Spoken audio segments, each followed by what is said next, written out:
Hey everybody, Richard here with the wirelesshaven.com.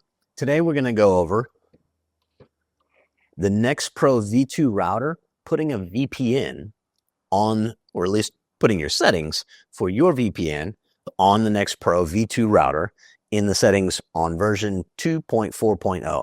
If you don't have version 2.4.0, I recommend going to the help pages, downloading the latest version, and then updating, of course, and then getting your settings for your VPN. Now, I'm using Torguard at torguard.net. I actually have an affiliation with them. If you want to sign up with them through our link, absolutely, we'd love it. If you don't, no big deal.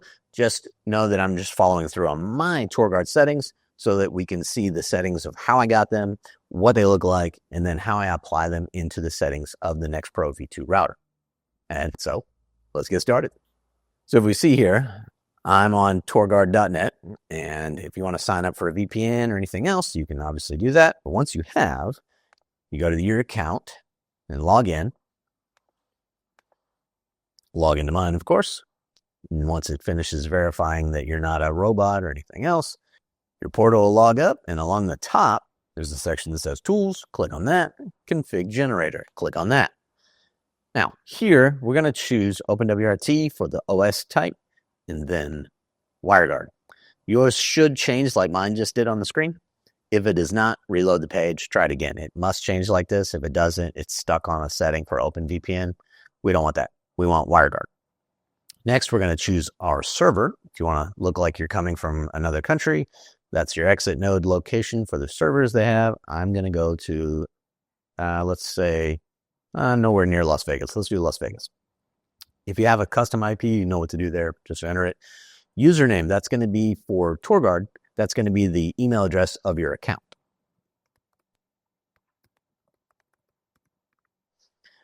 Local private and local public keys, you can pre-generate those if you like, or it'll auto-generate. If you leave these blank, it auto-generates them. Port, you can change this to one of two options. DNS, you can change this to whichever you like. I'll choose Cloudflare, and MTU, you can change that or leave it default. Click on Generate Config, and it will try to download a file. Save that if you like for backup on your settings. I'll save mine. If you scroll down a little bit, your configuration settings will be right there.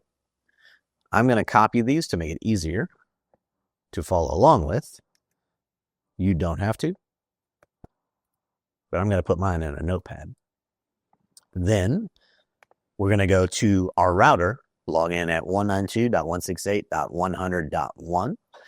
Mine is freshly factory reset, so I haven't even set it up yet. It does have a T-Mobile SIM card in it, and it is online. We can actually bring up the speedtest.net app and see that I am on T-Mobile. This is over the router via Ethernet. You'll see here that I don't even have Wi-Fi turned on. I'm only connected to this router. And looks like the last page I was on was reset. And you'll see here that I am on version 2.4.0. It is online, shows a bunch of information for my connection. We're going to go to network and then VPN network. None of this should be turned on. There are different settings. We're going to go over the WireGuard settings, so we don't need to worry about any of these others. VPN settings, we'll actually choose protocol, WireGuard. Next, we'll enable later. Obviously, we want to get our settings in and saved. So if we scroll down, some of these settings, the names next to the place where the setting go, do not make sense. They don't match the configurations. So that's what I'm here to help you with. So a few of the things do, and those we'll just start off first. Private key, that's an easy one. Copy. Private key's down here. Paste. Public key, also done properly. Copy, paste. Shared secret, we leave blank. Keep alive, that one's here. Allowed IPs, that one is here. Server, port, IP address, port. Server and port is going to be this IP address here. This port here. And then IP address will be this one.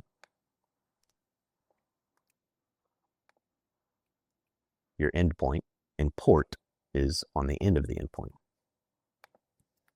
Now, if you set up VPN settings before and you understand what each of these are, you'll know right away that this doesn't look right. These are backwards, but this is how to make it work. If we SSH'd in or telnetted into the back end and looked at the config files, this is the right way to set it. Normally, the peer is the server, and then your interface is your local private, your router. So whatever. This is just how it is. I can't get them to change it. They refuse to. When I talk to them about their settings here, so it's just the way it is. This is how you set these settings all properly. Again, shared secrets blank. Now we move further down the page. Remember MTU. Mode, local, global. Global means that the VPN is going to work through your internet connection. Local just means that it applies only on your local network. I'm not really sure the point of that, but that's just me. I don't know much about VPNs and how you can use them just locally and whatever. You're going to want to, if you're going to want to use this with your outside to the internet server, put it on global mode. Manual DNS setup, you're also going to want to do. I'm not sure, but I don't think you need to. But remember, our DNS we set up with Cloudflare. If you have a different DNS that you want to use or that you put in your configuration, obviously you'll use that one. You can either put this one in twice, or you can change it if you know what the other DNS server is. Cloudflare is 1.0.0.1. You can set that. Now, what we're going to do is I'm going to click Save. And then I'm going to scroll back up to the top, and I'm going to click Enable. And then I'm going to scroll down again and click Save. Save success. At this point, it should be switching over to the VPN. It takes a second. If you remember, it said T-Mobile before. I'm going to close this. Reopen a new one. And then now it says that I'm in Las Vegas instead of Nashville, and I'm on M247. So that's a pretty common for the VPN. So you can see it works. I'm now sending all my traffic through to Las Vegas.